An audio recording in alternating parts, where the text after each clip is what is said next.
Hey everyone, it's Eric, and I know it's been kind of an Atari love fest around here lately, so I figured I should probably do a video about something that wasn't Atari related.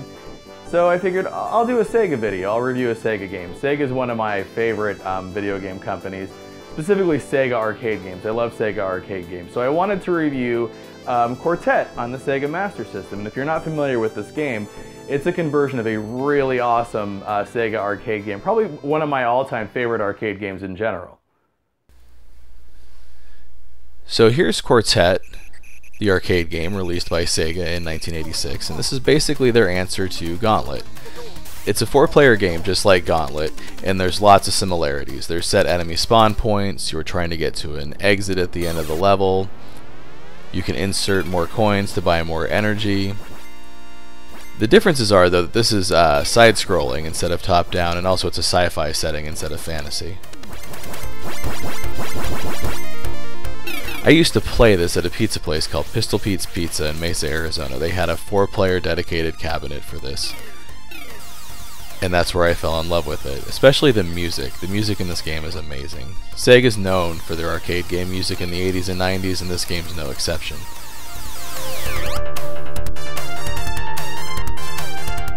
Now this game can get highly competitive when you're playing it with 4 players. There's only one jetpack, for example, per level, and if you notice, every time you get hit, you drop it. So if you get hit, everybody's going to go running for it. Also, if you're the player that opens the exit with the key, you get more points at the end here. You also get more points if you're the player that destroyed the boss, so there's lots of ways to score points. The music, enemies, and level settings do change every couple of levels, and also gimmicks are thrown in, like conveyor belts or floors that you slide on, like they're ice-coated, all kinds of different things. Now, the only time I've actually seen a Quartet cabinet was as a kid at Pistol Pete's Pizza. Every other time I've played it has been on a MAME machine like the one I'm playing on here. So if you ever see this cabinet, definitely play it.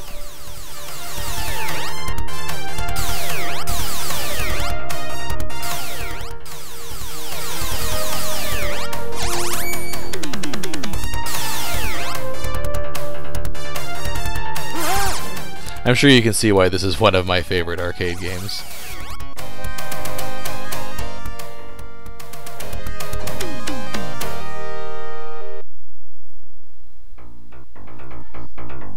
I just absolutely love this arcade game. Anyways, let's take a look at the Sega Master System conversion and see if that holds up to the arcade game.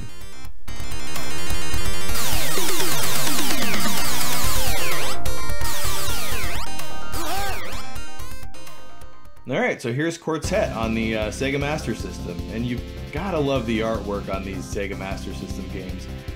Quartet had some great artwork they could have went with, and they decided to go with this super generic crap. But it looks, like I said, it looks just like pretty much almost every other Sega Master System game. This is just the artwork and style they decided to go with, and that's probably part of the reason why it failed. Not that the games are bad, though. The games are fun. And then on the back here, we've got some screenshots and a little synopsis here. It says, if you hate aliens, you'll love Quartet. I mean, I don't hate aliens. Alf's pretty cool. I hate the shitty ones, I guess. It says, you see Space Colony number 9 is being threatened by an invasion of the most dangerous kind, alien attack. These vicious, vile parasites have even managed to confiscate the casket of the late, great Queen Cynthia. Okay, so they're grave robber? Yeah, these are the shitty kind of aliens. It's your job to exterminate these treacherous creatures and to return the casket to its hallowed tomb. I'm pretty sure in the arcade game it doesn't say anything about grave robbing and having to find a corpse and return it to its grave, but whatever. Anyways, let's open this up and take a look. And again, once again, here's another thing about Sega Master System games. They almost all have this super generic, just kind of maroonish, reddish label, and then the name of the game. No artwork or anything, super generic, nothing to make it stand out. I mean, I get that they were trying to make them all look the same and match, but this is really boring. And then we've got the instruction manual here. And this is always handy to have with games like this. sometimes these games, especially Sega Master System games, aren't exactly self-explanatory, and I'll show you what I mean here in a minute. But you've got to break down the characters. Now, unfortunately, in this game, only 2 of the 4 original characters from Quartet are available, so the name doesn't even make sense. I get that you only make it 2 players, but they should have had the 4 characters selectable so you could pick which one, then it would have been more like the arcade game. Then it explains the items and everything, and again, this is important because even in Quartet, a lot of in the arcade game, the items aren't really self-explanatory just by looking at them what they are until you grab them and see what they do. And this is even more important because this game's a little bit more confusing with how the levels work and the layouts, and you'll see that in the gameplay. And it shows you how to break down the score, the scores and stuff, and how to get extra guys, and it even gives you hints, and these are important. These hints.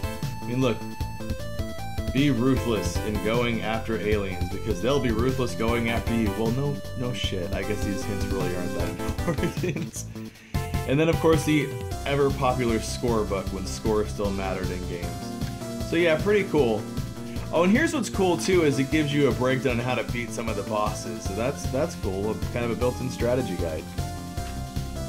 And then another cool thing about Sega Master System games is there's this really cool poster in here.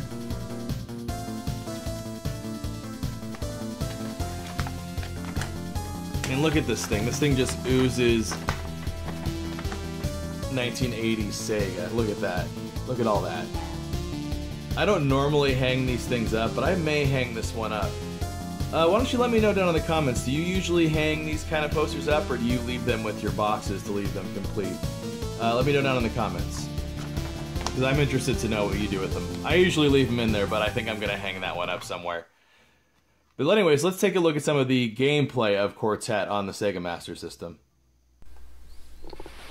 So here's Quartet on the Sega Master System. And this is an interesting conversion of Quartet, especially if you're very familiar with the arcade game.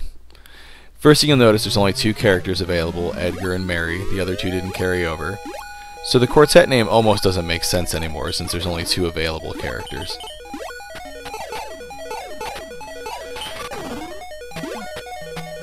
And this game carries on the long tradition of arcade game conversions on home systems being quite a bit different from the arcade versions.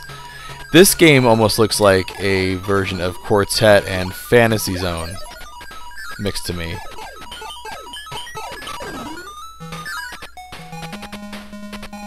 But all the key elements are still there. The other difference is Mary and Edgar do not play differently at all, just their character sprites are different. The guns are the same, so that's kind of disappointing, but not a deal breaker. This is still a fun game on the Master System.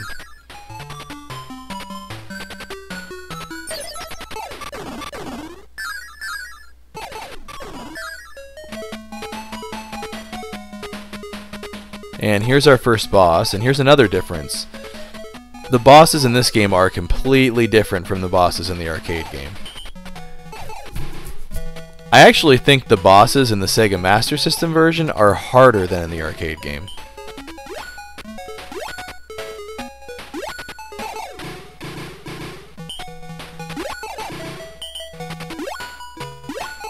You can see this is taking me quite a bit longer to beat than the arcade bosses normally do.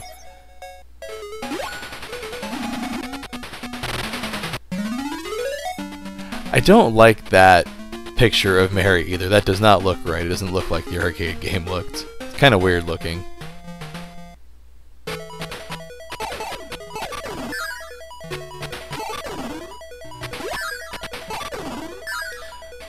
Just like the Quartet arcade game, the level settings and enemies do change, but they're completely different from the arcade game.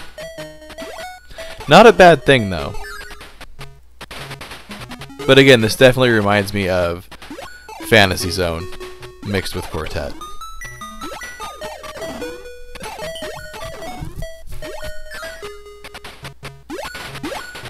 The levels in the Sega Master System game are a lot more maze-like than the arcade game also. There's multiple doors to go in and out of to check to go and try and find the boss with the key. In the arcade game, you kind of just have to figure out if you need to go left or right first, and how far you have to carry the key. But it's definitely more maze-like here.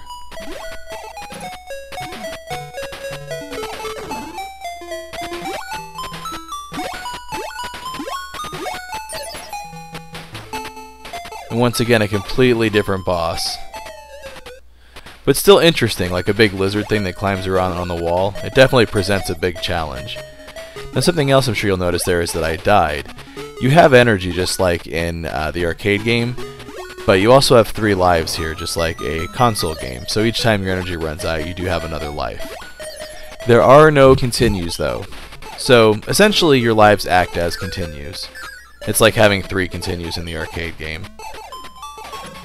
And I have not made it further than 5 or 6 levels in this game. It's a tough game.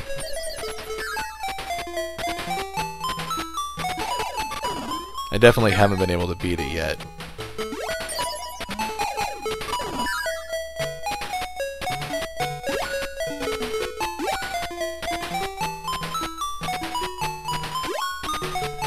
Complete copies of Quartet are going for about 20 to 30 bucks, which isn't expensive, but isn't exactly cheap either.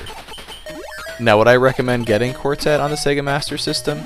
If you're a fan of the arcade game, definitely. As far as I know, this is the only home conversion of Quartet, which is kind of sad. So, if you're a fan of the arcade game, definitely pick this up.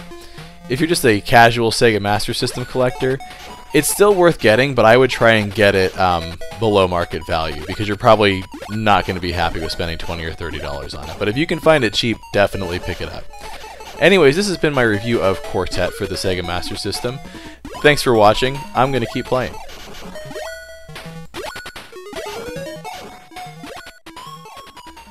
Do you collect for the Sega Master System? Let me know what some of your favorite games are down in the comments below.